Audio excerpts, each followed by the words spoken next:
We are not alone. You are watching Contact TV with your hosts, Leslie Mitchell Clark and Wes Roberts, exploring ufology, metaphysics, and beyond with the world's foremost experts.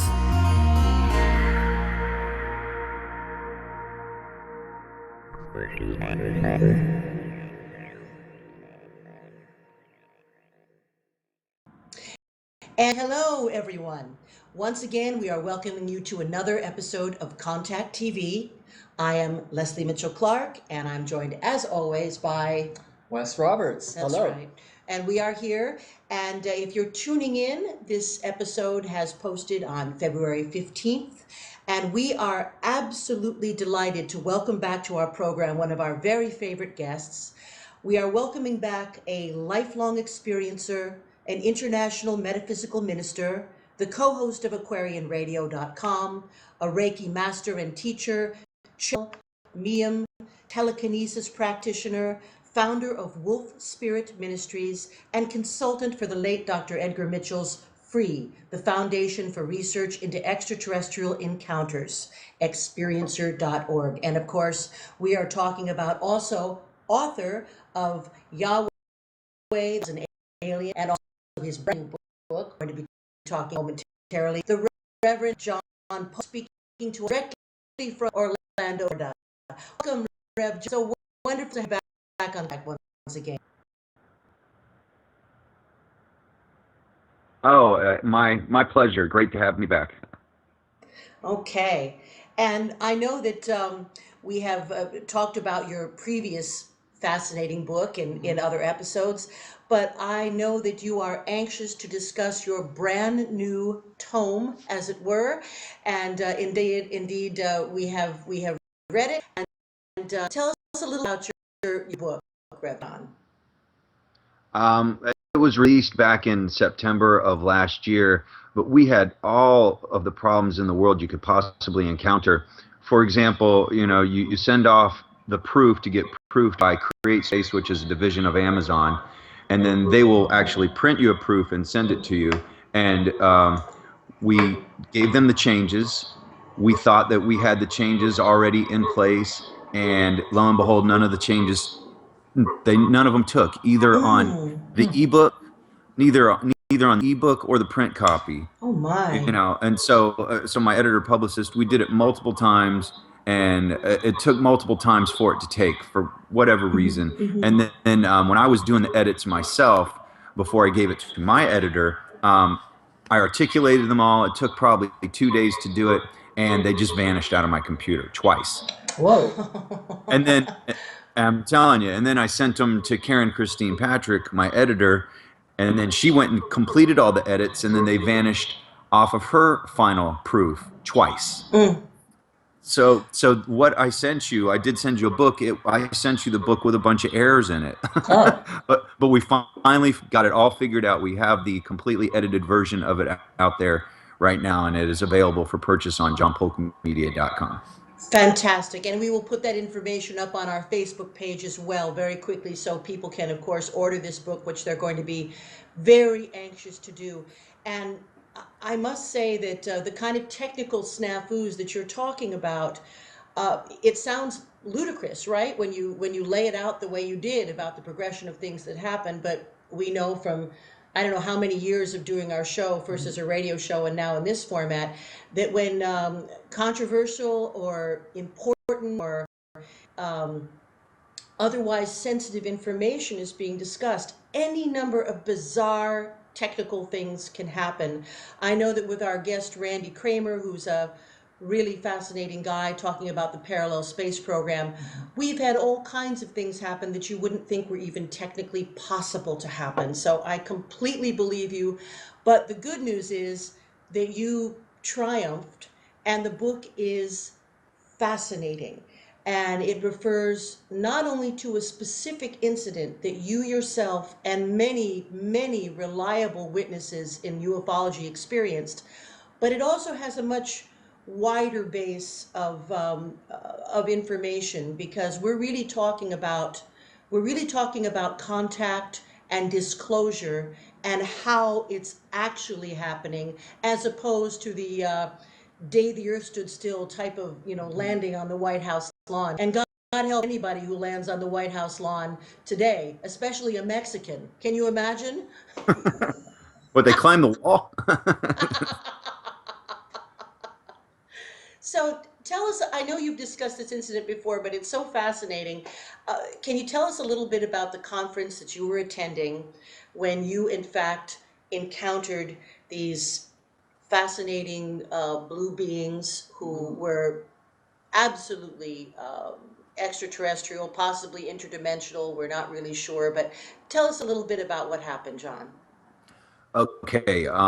August 28th of 2015, I was the opening speaker at the Experiencer Speak 4 UFO conference put on by Audrey Starborn Hewins and Starborn Support in Portland, Maine, which is where she lives. And Audrey and I had a discussion about making me the first speaker, and this was her idea because she knew that I would create a supernatural vibe that would be contagious, that would set, if you will, the social milieu and the whole energy for the whole conference. So the best part about Experience or Speak conferences is 85 to 90+% of everybody there, speakers and attendees included, are experiencers. So maybe 10 to 15% are MUFON scientists or people that are just curious and they're not necessarily an experiencer, but bare minimum, most of the people there have at least seen a UFO, if not full-on contact abduction experience, perhaps even most of their lives. And so now I know, as a metaphysical minister and as a Reiki master, I can tap into this collective energy and not just utilize my own energy, but utilize the audience's energy. So what do? You conduct a seance. And I go through a protection kind of protocol that I do, which takes a time to explain, but real quick, around each of us with the God light and then a collective circle around us. And then while everybody's holding hands and doing it, breathe in God, breathe in source, release anything less. Breathe in God, release anything less. And then allowing the God light to come down through our crown chakra, all the way through our root, through the balls of our feet, down into the center of the earth energy, capturing the center of the earth energy from the earth's core, bringing it back up, doing the chimney sweep of our chakras to clean and cleanse ourselves. So now we're ready to open up the channel. And I invite loving, benevolent angels, extra dimensionals, extraterrestrials, etc., to join us in our congregation. More specifically, the ones that I work with the most: Raphael, Michael, Gabriel, and Enoch, also known as Metatron, an archangel. And then I say, in summary, to wrap up the guidance, I said the effect that I can see ET and I can teach you how. So at least a person in this will achieve contact for the first time, and or somebody that walks in both, like a lot of us say, contact unlike before. So that's a key move said, but I'm going to continue to do things like that, stick my neck out so that others may follow. And so nothing happens the first day. Second day, all the speakers have done their brilliant presentations except for Travis Walton. He's about to begin, and lo and behold, who comes in the door? Four beings not of this third density, definitely not from our planet, and they walk up to me, and they have money in their hand, and they say, "Are you the one that we pay to see Travis?" And I'm like, "Let me find Audrey." Put on the conference for 5 years now, accounting last year, which I did not attend, and her Twitter, Audrey, and then Audrey pulls them in the light because the lights were dim because we're about to play Travis's new DVD entitled Travis, and she notices that two of the four have blue skin. Two of the four have blue skin. So now she looks for the telltale signs. She looks at the creases around their eyes, most specifically in their face, to see if they have paint. Okay, she doesn't see any signs of cracked paint. You know, they're talking, they're contorting their faces. She's looking for cracked paint because it will crack, especially around your eyes, your forehead, your laugh lines. She sees none of that. She starts looking at their skin. She's looking at to see if there's any signs of paint building up around hair follicles, because that will happen eventually when the paint dries. She's trying to apply science to it. That's her first instinct, and we should always try to do that when we see Mm-hmm. something like. She quickly concludes that they're not painted, that they're clearly two of these four have blue skin, and this is an odd part that I book. That two of the four, one was male, one was female. Okay, but I'm gonna cut through a lot of it. They go up and talk to Travis, and then Travis was tempted to say something about them having blue skin, and this is according to Audrey, who's now in a relationship with Travis, and they're posting stuff all over Facebook, not about the blue beings, but about their relationship. Travis insists on being silent about it, and I get it because it was the 40th anniversary of his Right. 1975 Yes. abduction, which was the most famous in world history, and Yes. threats and scrutiny and police, and they even took Yes. polygraphs, and they all passed, Yeah. with the exception of one who came up inconclusive. Yeah. Anyway, so they talked to Travis briefly. And Audrey blacked out and forgot about the whole thing until the next day when somebody brought it up to her. So there's your first Jedi mind trick that I was able to catalog. She's been an experiment abducted as a breeder, fortunately, since she's 5 years old. She had babies what they were. Oh. I know. But how do you forget something that you put on your conferences? You've been on television, talk this, paid appearance, television, specifically Destination America, and you forget. How do you forget that you just saw extraterrestrials in your own conference? She talked about that on some shows that she and I have been on before together. Anyway, so then they come and they sit down right in front of me. Travis does his presentation, and then at the end of the presentation, they come up, and their leader, let's call him Don, because that's what he told Audrey his name was. He said, because you will not be able to pronounce my first name. And to me, he's such an evolved, ascended master that he doesn't even have an auditory name that you can speak. His name is a vibration and a An frequency. energy signature. Yes. Yes. Exactly. So then the DVD is over, the question and answer period is over, and then they walk up to me. So now the female and the male that were both blue-skinned, the female is nowhere to be seen. Now this is a blue-skinned male. So figure that. So let's break them down into what they look like. Dawn, their apparent leader, about my height and weight. Imagine that. Exactly my exact physical dimensions. 5'9", 170 pounds. Had a ball cap on, but it was more like a fishing hat. Script glasses, but his hat pulled curiously low over and beneath his eyebrows, crowned to shade his face, so we couldn't really see the color of his face. Abnormally large ears. Flannel shirt, jeans, and sneakers. Blue skin even down to his fingernails. I've never seen anything like that before in my life. And then what I think the female did is I think she shapeshifted into the other male. Okay, that's what I think. She Yeah. saw her. Travis Walton saw her. Most of the witnesses did not see her at all. We saw the two male blue beings. So there weren't five, John. There were really four, you feel, and that the large woman who was described as a blonde, perhaps she attracted too much attention in that initial form, right? A big, tall, blonde woman is going to get a lot of attention. And I believe that you also said that she had been noted as speaking with an accent of some sort, whether it was Spanish or Mexican, but certainly it makes sense, they have complete control over their physicality. Many of these evolved beings do. Why wouldn't she morph into a less conspicuous form?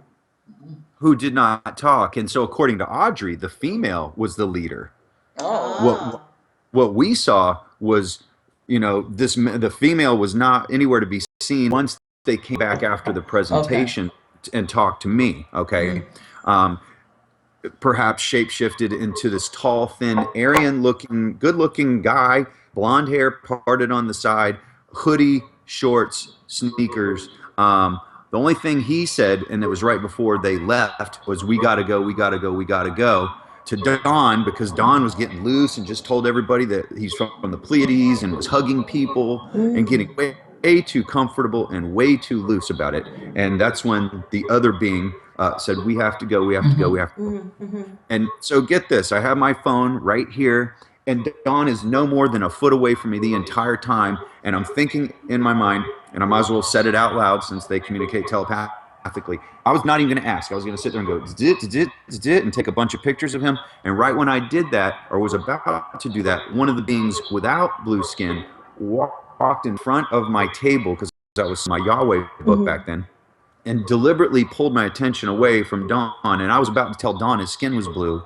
I know they picked up on what I was thinking. Yeah. I was about to say it in front of this crowd of 20 people, and I froze. So he walks over in front of me, pulling my attention away from Dawn, who is to my left. And he looks at me, and he looked like Jay Martell, who's an ancient alien. Yeah, friend Jason, yeah.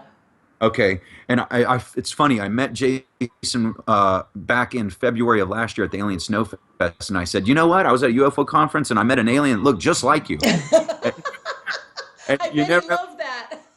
you never have a second chance to make a first impression, and he kind of, oh hey, you know, but he was nice. Said that to him yet, but now that you mention it, Yeah, we may have next time we have him on. Like, you know what, Jason? You really look like that alien that Reverend John saw. Yes. I think.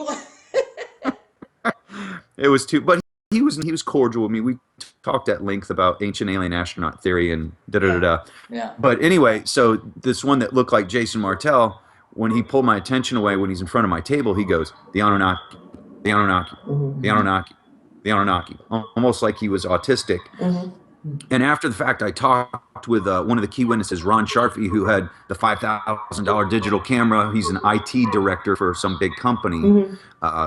Anyway, he's just doing videography on the conference. And he told me that during the conference, and this plays into you being a hypnotic regression therapist, he said only during Travis's presentation, that's when the blue beings and the other two were in the room, that there was this wah, wah, wah, wah, wah, wah, wah, wah, wah, wah, only during that part of the recording, kind of like the didgeridoo that the Aboriginals used to set off the dream walking state. Right. Okay. Right. Oh, And so to stimulate the theta waves.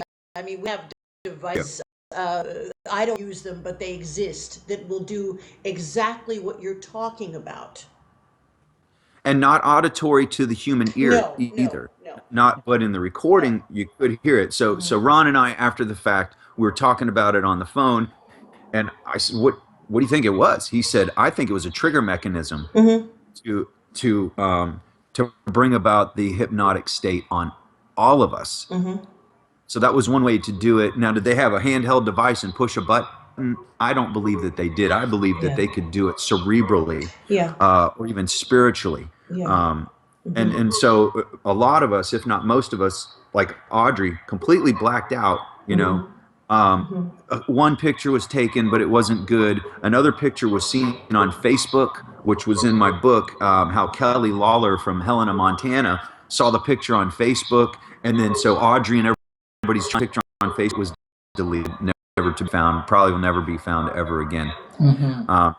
But anyway, there's a whole lot more to the story. But in a nutshell, after he went the Anunnaki, the Anunnaki, the Anunnaki, and I was about to go picture, basically kind of froze and went into a state of paralysis, and nobody really got a good picture. I did get to shake their hand, or at least Don's hand. I put my hand on his shoulder. I'm kind of a toucher, not inappropriate. When I have a certain camaraderie with somebody, I'll touch them on their shoulder. You know, it's a sales tactic, basically. I was trying to get him to buy my book, is what I was doing. He picked up my book, asked me about my book. And it's funny because when he came into the room initially, he had money in his hand, and he's holding it like an open Bible. Half of the book in one hand, half the book in the other hand. That's the way he was holding the money. And Audrey found that completely odd and they didn't even have enough money. So, but Audrey's like, if you give me 4 of these, then you can come in. And so, if your currency is consciousness, then a primitive form of a monetary system like we use, paper, it doesn't make sense to them. You know. And I started to lose him by trying to push him to buy my book. And then that's when the crowd formed around us. And then that's when R. Keith Andrews former psychic of the year up in Canada, who lives out in British Columbia, actually. He's been at the conference a number of years, every year, actually, for that matter. He's the one who came up and said, your skin is blue. He's the one who came up and asked if you're from the Pleiades. He asked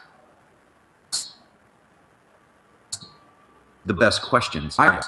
Keith somehow was able to break through the alien anesthesia. What's unusual, he didn't even know that they were there. His wife pointed them out to him. So as he is a psychic medium, and he is good at it, I mean, he really is. He did win the year in Canada, I think 5 years ago. He was really the only one that didn't really totally black out. The rest of us did. The money thing, Reverend John, it reminds me of what some of my students do at college. They'll bring their papers or exams to me open hands, like an offering. And and certainly, if I could just say one little thing about the repetitive, what I believe was a trigger word, the Anunnaki, the Anunnaki. If in fact, they have an understanding of how our brains actually function, which no doubt they do, because we are genetically related. We're all the same, really. They're a little bit ahead, in the evolutionary process. But my thinking would be that in order for a trigger word to work, or a trigger gesture, or any type of thing, mechanism, there would need to have been an earlier state of hypnosis in which that triggering mechanism was embedded. So I suppose what I'm saying is that I think probably you and maybe other select members of your group who experienced this had an earlier experience that they cannot recall, either when they were sleeping the night before or in some other random way, where these trigger words, particularly you, where these trigger words were installed.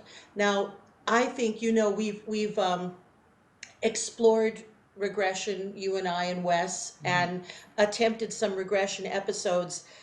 My feeling is that you have such a relationship with maybe many different kinds of beings that you had blocks placed to, maybe prevent is the wrong word, but to discern when you will become aware of various experiences that have transpired. So I actually think you're an amazingly good hypnotic subject.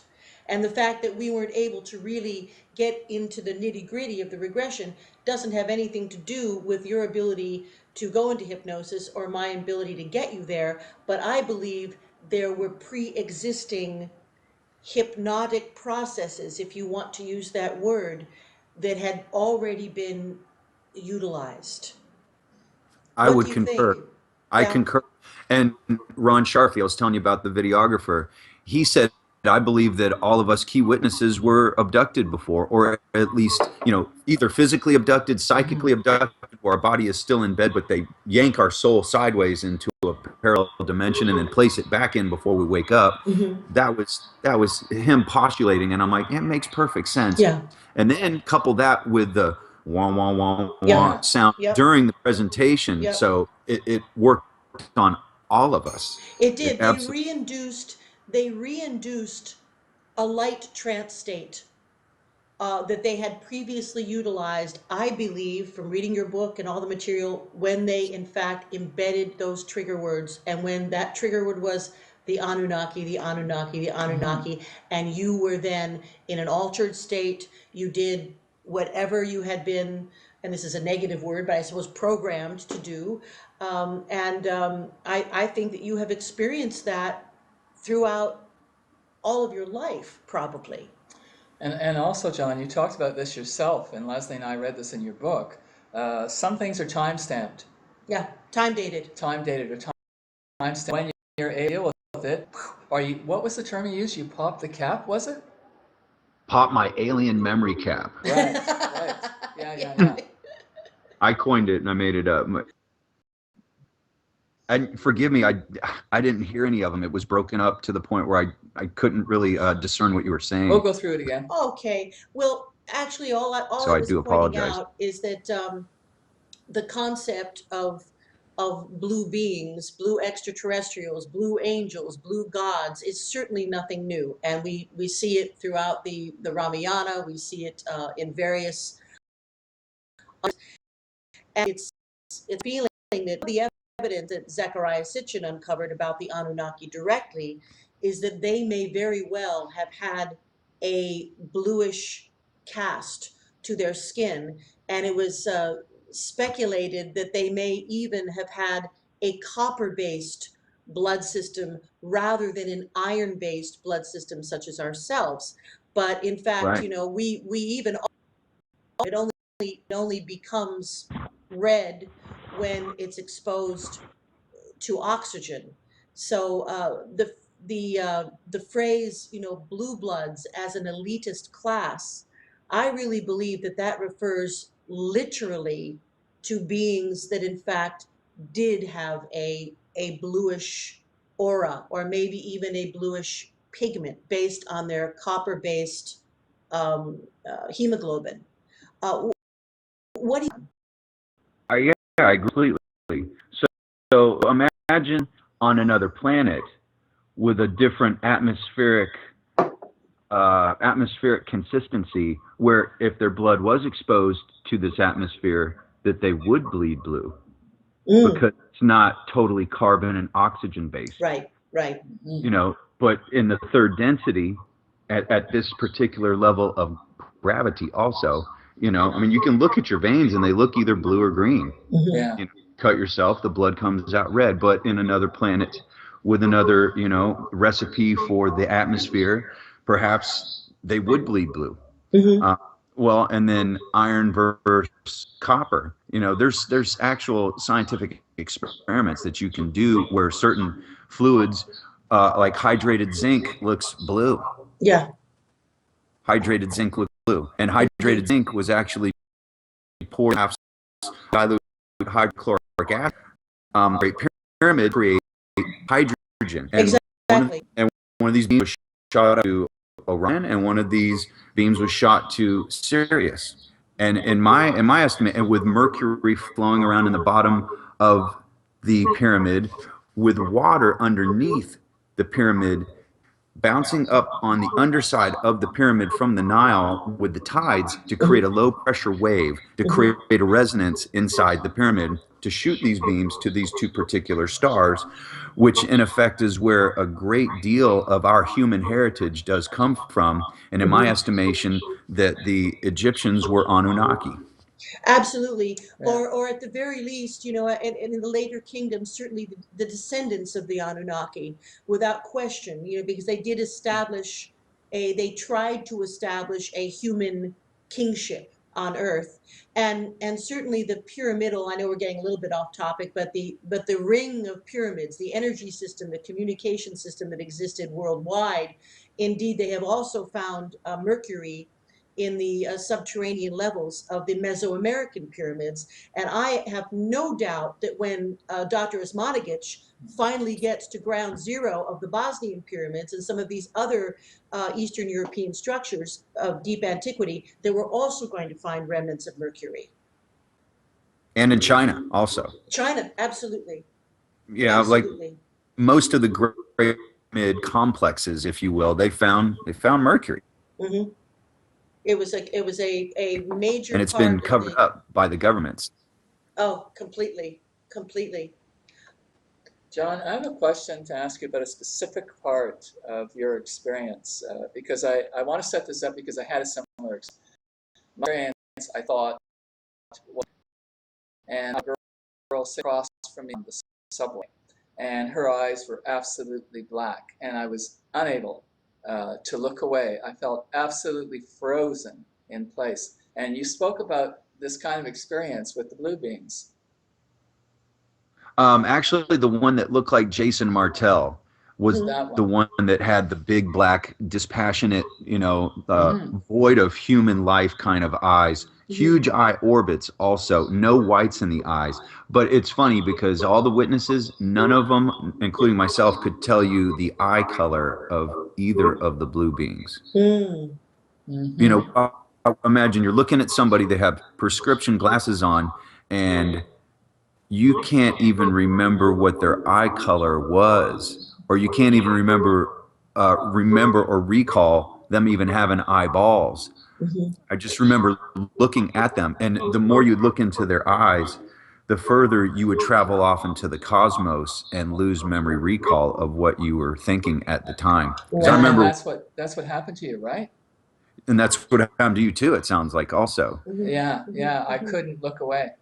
Yeah, it's a tractor beam, and it pulls you in, and to break that line of sight, it's difficult to do. Mhm. It is. I've had it Indeed. happen numerous times in different Okay, situations also. okay. And is there communication taking place when that happens? Do you feel? Absolutely. Whether you are understanding or perceiving the communication, they're definitely communicating with us, and maybe it is buried subconsciously in Mhm. latent memories Mhm. that Leslie could extract from us. I wish I was able to go up to Toronto and lay on your couch because Come on up. Me too. my, my life would have changed dramatically. But hey, life is still young. Yeah. Indeed, and that will in fact, happen. Probably more likely that we would go to participate in a conference with you in the Yeah, United yeah, States, and yeah. we would have an opportunity to interact at that point. I can see that. I'm sure that absolutely sure that will happen. Probably exactly when it's supposed to happen. You know. All in God's So timing. Hmm. John, tell me a little bit about now. One of the things that intrigued me very much about your book is you discuss now in real time how through this interaction with these beings, which I consider really an ongoing part of your relationship with the beings, Mm-hmm. that you are now able to have open communication, particularly with the one who called himself Don. Is that correct? I believe that Don is in fact Enoch. Ah. Oh, And Enoch, the Dead Sea Scrolls, he called the Watchers the guardians of the sky. In the Old Yes. Testament, he was mentioned once. God descended from the skies in a fiery chariot, picked up Enoch basically, and took him up to heaven. Oh So, what does yeah. it mean? Enoch entered Enlil's spaceship, okay? And then, even I don't even know if Enlil was piloting it, but whatever, it was interpreted as such. And then went up to the mothership. That's the way I interpret it. Mhm. And in fact, that Enoch is Don, Don is Enoch. And Mhm. remember, I said more specifically, I'm inviting four angels, if you will, that I work with. And who are they? Raphael, Gabriel, Michael, and Enoch, Mhm. who I believe are all part of the Anunnaki anyway.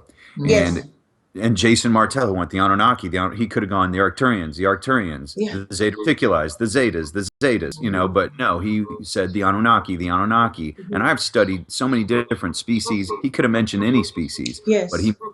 mentioned the Anunnaki, who I definitely have a close connection to. My first book, Yahweh, the Biblical God is an Yes. Alien, in Mhm. effect, is Enlil of the Anunnaki, who posed as God, and more specifically, the Old Testament, the Jewish Talmud, the Yes. Zohar, the Hebrew Bible, but even in the Judeo Christian and now the King James Version of the Bible. Yes. He's cross pollinated many, many, many religions, that's for Many, sure. and I'm in complete agreement with you, by the way, complete agreement.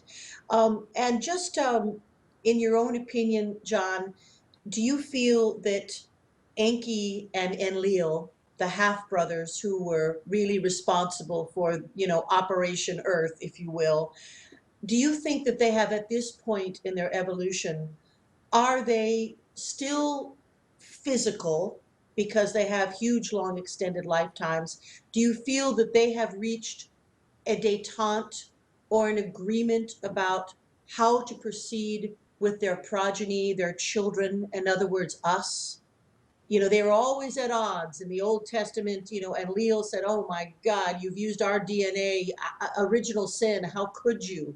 And whereas Enki said, this is what we're doing. It's okay. It's allowed because we're simply speeding up what would have been their natural course of evolution. And all of these, disagreements occurred. Where do you think these two brothers and maybe also their sister Ninhursag, where do you think they are now emotionally and also physically? I believe that they serve on a divine intergalactic council Mm. that governs the affairs not just over this little blue ball in the Milky Way we call Earth, but over many celestial bodies throughout the Milky Way, throughout Andromeda, throughout the universe, and throughout parallel universes, or even what you could call the omniverse. Mhm. And so I believe it's eminent, and I believe most of us that do research in this field do believe that disclosure is going to happen within our lifetime. Mhm. So it's true. We it's possible that we can ascend from the third to the fourth dimension by doing so. Okay, so if we descend, I'm sorry, ascend, they will ascend also. But Right. if they leave this planet and ascend without helping us through this paradigm shift, it will thwart their ascension process, all three of them. So if you look across history, from the Taiwanese to the Japanese to the Chinese to the Maya to the Egyptians to Norse gods, etc., etc., they have what you call the nine gods Yes. that basically are this council that govern the affairs of the people that they created and to see in it. Okay, Mhm. if they end without helping us our own ascension process, it will thwart their ascension process. So where we are slowly morphing forth third, I believe that Enki, Enlil, their sister Ninma, and then there's a number of other gods. You have your god of death, you have your god of fertility. You can't just have only benevolent gods on the council. Otherwise, what's the point? We would have ascended a long time ago. Mhm. Okay. You have to have, some kind of conflict within the council, and they eventually work it out through the divine trinity, the creation energy, the energy that maintains. So imagine a pyramid, the apex of a pyramid. Top is the creation energy. Then it goes downhill from there to the energy that maintains, which is the line across, creating the bottom part of the pyramid, and the recreation energy or the destructive energy, which is where we are right now, before you can ascend back up to the creation energy again. And we're Mhm. on this slow climb, but I Mm. believe it's increasing in speed as we speak. Mhm. So where Enlil and Enki and all the Anunnaki that posed as prophets, biblical figures, if you will, we're gaining spiritual energy through our prayer energy and a fraction of our souls when we passed Oh. away and went into their quantum hologram matrix and their own fake version of our afterlife. They create their own fictitious heaven, they create their own fictitious purgatory, and they create their own fictitious hell. And since we pray to them, they actually take ownership of at least a fraction of our souls when we die. So where that was making them more powerful, it's actually making them weak because they were gaining all this supernatural energy, not just from our planet, but planets throughout the cosmos simultaneously, if you want to extrapolate it like that. So Mhm. now it's making them weak because they achieved all the supernatural power through deception. And Yes.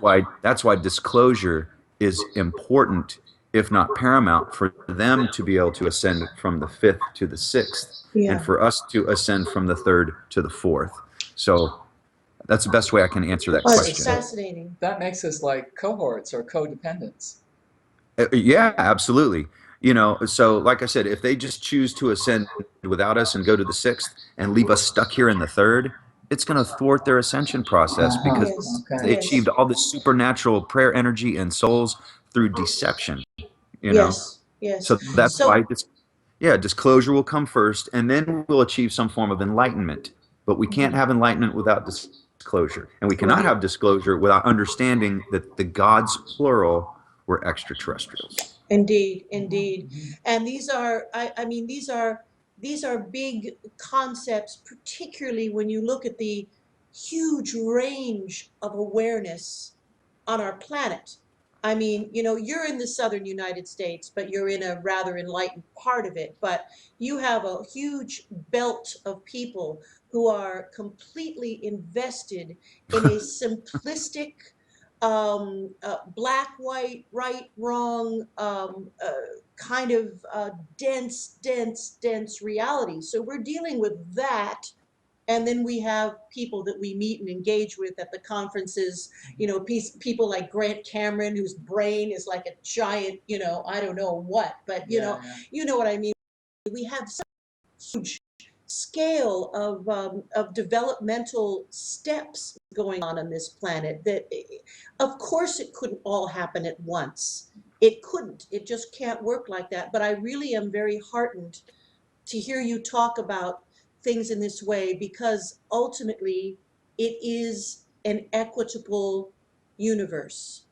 Ultimately, it is an equitable universe. And also, when you're talking about, using the pyramidal structure, again, we're talking about the power of three, Yeah. which even Nikola Tesla, made that statement. Once we understand the power of three, we can unlock the keys of the universe. And we are now, thank God, beginning to unlock some of these, what would have been called metaphysical or alchemical or concepts.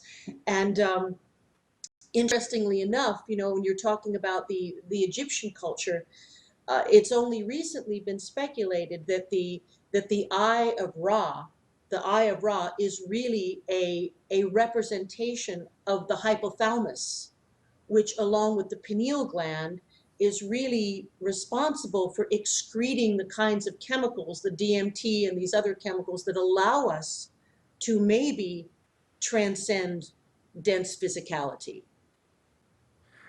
Yeah, absolutely. Tesla would walk around any building that he would enter 3 times before he would enter it. Oh, I mean, he wow. believed in the power of three so much. Yeah. We had a former guest, John, his name was John Mhm. Raffanello, that embedded in us this whole idea of three. And if you don't have three, you can create three and still make something happen. We can create three, like you do with when you are communicating with the beings you communicate with, even if you're by yourself. Yeah. I would well imagine that you're engaging with at least two others at the same time. Oh, always. People will say, "Well, I have a guardian angel." Well, you have at least three. Mhm. Minimum. You have three that are there to help you. You have three that are more menacing, and then you have three that are more in the middle that try and balance it out. It's almost like a council. Mhm. So three and three equals 9. Mhm. So, 3 squared is 9. Everything plays back into the power of three. And unfortunately, but it has to play into the balance of the universe. You can't have the creation energy without the energy that maintains. And then you cannot have the energy that maintains without the destructive energy. And without the destructive energy, you cannot start the process over. You cannot start the divine trinity over again. So time is not linear, it's cyclical. And that Indeed. and that's why the samsara, or the wheel of time, goes round and Mhm. round, instead of like flat earth theory, you just fall off into nothing, which I still don't understand that, but Or God Donald forgive. Trump's flat hair theory. uh, his head is flat Yeah, earth theory. Inside and out. indeed. And John, do you think that now, and that we are this, let's see, how can I put this? The the consciousness that has been unfortunately brought to the forefront in the United States, a consciousness of intolerance, a consciousness of racism.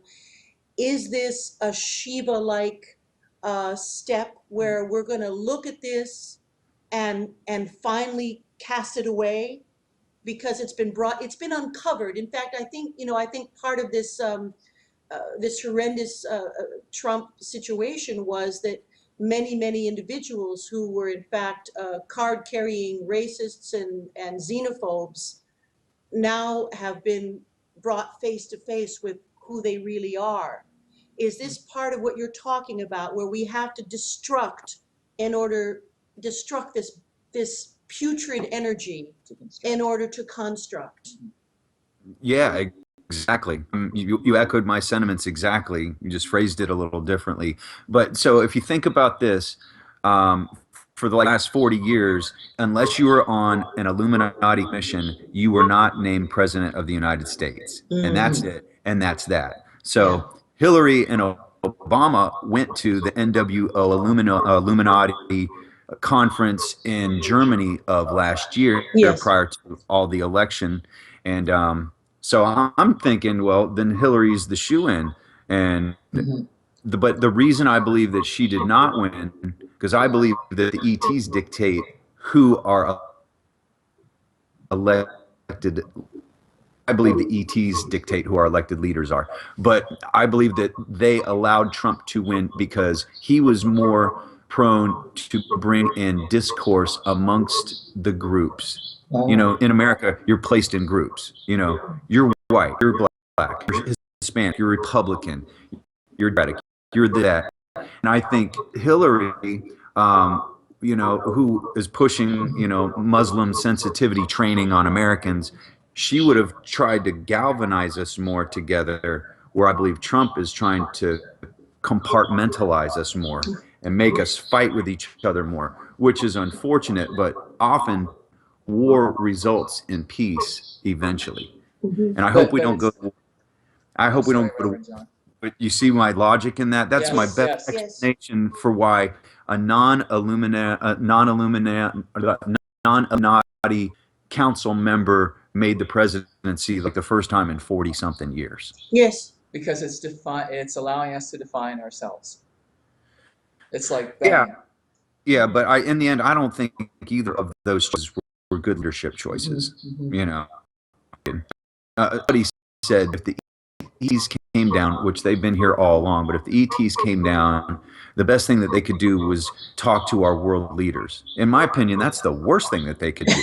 Agreed. Agreed. You Agreed. know, they're the supposed experts. If our world leaders are supposed experts, some of the most intelligent people in the world, then how come the world is so dysfunctional and we're Hmm. always at odds and at war with each Yes, other? truly. And it's, you Indeed. know, these boxes are becoming worse and more segregated. And when Trump became president, it immediately became worse. You know, one of the first things he did, you know, build the wall, build the wall. Pink Floyd came up with a genius concept: tear down the wall. Hmm. You know, Hmm. you first have to build before you can tear it down. But when it was torn down, it was triumphant. Yes. And Yes. and Bob Geldof lived. You know, so Yes, it's he did. Bless his heart. And speaking of walls, I mean, there's a few of us around. I myself I saw East Berlin before the wall came down, and then okay. I choked up, experienced it after. Really, you look like you could cry right now. Well, Well, it we're was very, I may live in Canada, but I'm still an American, and I have deep concerns, and I'm in a state of shock and agitation. But that being said, looking at it from the perspectives that we have talked about today, and from the perspectives that you have brought about in your wonderful new book, I absolutely believe now this is a time, as we've said repeatedly, to release, the putrid energy, just like you do in your meditation before you begin your work, like you did in the meditation, which is, by the way, very powerful and very strong. And it's in your book, literally, what you actually do and say before, Mhm. engaging in any of these wonderful conversations. We are in a process now. I'm going to switch my thinking, thanks to you. I'm going to convert my thinking away from anger and just see this as some type of chemotherapy where we're going to irradiate cancer. And actually, Reverend John, speaking of such things, I want to comment on what Leslie just said and then ask you a question. Oh, maybe 10 minutes or so to go. sure. Um, when Leslie does her hypnosis sessions with me, and I've done over 30 of them at this point, she always calls up a protective white light. So that's interesting to me in view of what you said in your book, because it helps reset the switch. Mhm. But one of the things I wanted to ask you about, and I don't know how you're going to answer this. I know how I might answer it, and I don't know how Leslie would answer it. But some people perceive the blue beings as male, then some people as female, and then it switched back and forth. And I'm wondering from your perspective if you think that is the perceiver or that is what they actually do. Are they gender fluid? Is that what you Yeah, mean? yeah. Or is it the perceiver, like what you were perceiving male and then maybe female? That's a good observation, and that did come up. Ron Sharfy brought up the point that when they first walked in, I didn't even notice a female. Now, Mm. I'm assuming that she was there because they walked past me. I basically, these people come in, the lights are turned down, not off. They have money in their hand. I'm like, I'm not the person who takes the money, so I immediately handed them off to another female who took them to another female who was running the conference. Okay, and of course, not of course, but Audrey perceived that she was clearly their leader because she was bossing Don around. Give them four, give them four. They were almost arguing about the whole money thing because they honestly didn't even understand it. Good for them.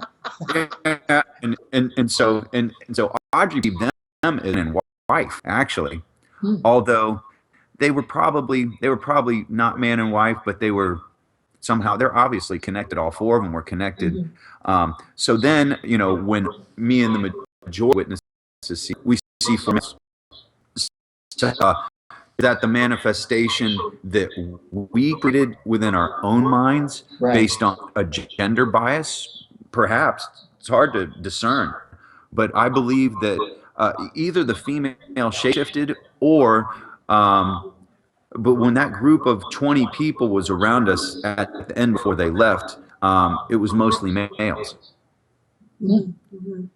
So when they walked into the room, they came up to a male. I was sitting next to a female. She didn't notice the four blue beings she didn't notice any of them being female. So there's kind of conflicting opinions about it. But in the end, I believe that ETs manifest in a way that we are most easily able to perceive them and see them and receive them. Mm-hmm. Mm-hmm.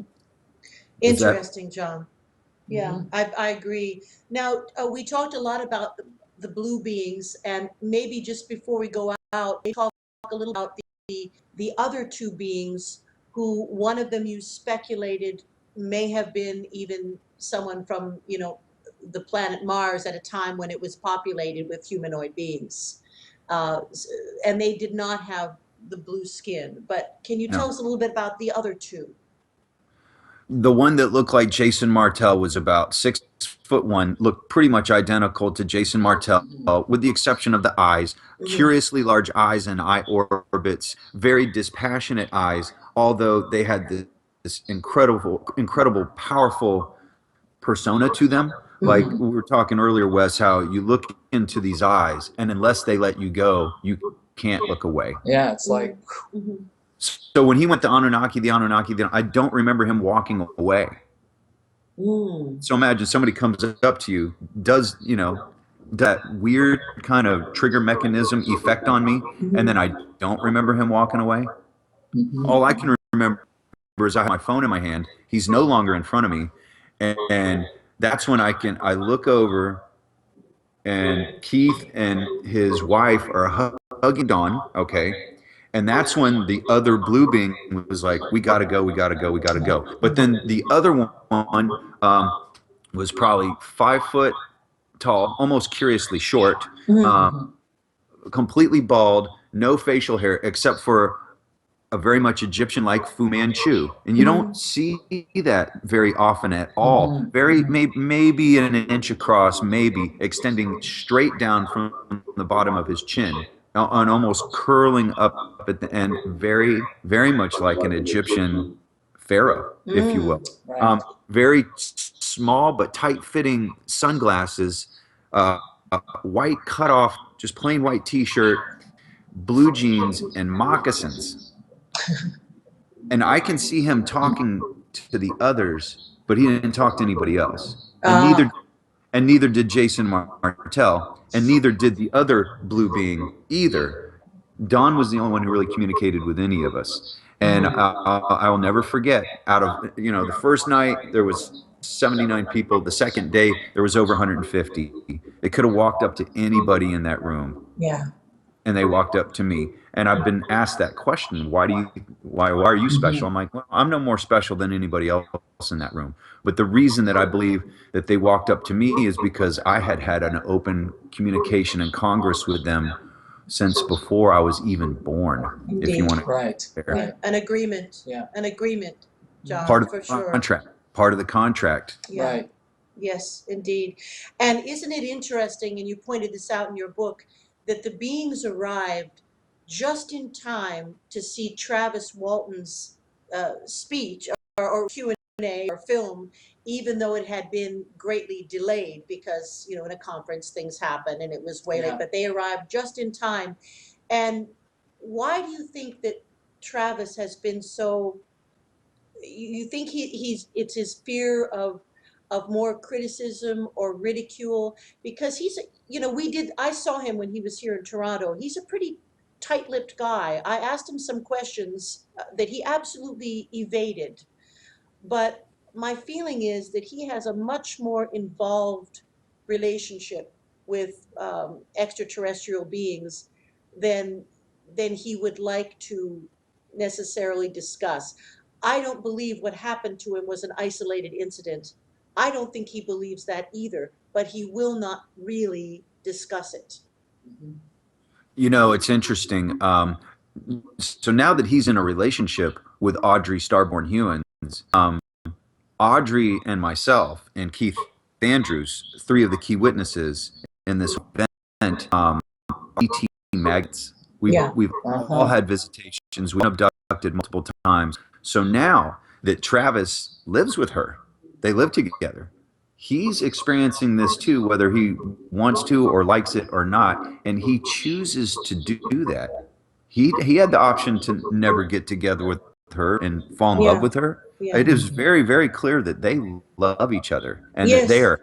they're very happy. I mean, if you go on Facebook, not always, and they go through spurts where you won't see anything and then you'll see all kinds of pictures. They're very happy with each other. They're very in love with each other. Audrey gets visited at least a few times a month, and I'm only guessing, minimum at least. So if they're in the same, and I'm just going out on a limb, that they sleep in the same bed together. Maybe they do. Maybe they don't. I would have to assume that they do. That he's seen them in the house, perhaps even in the bedroom.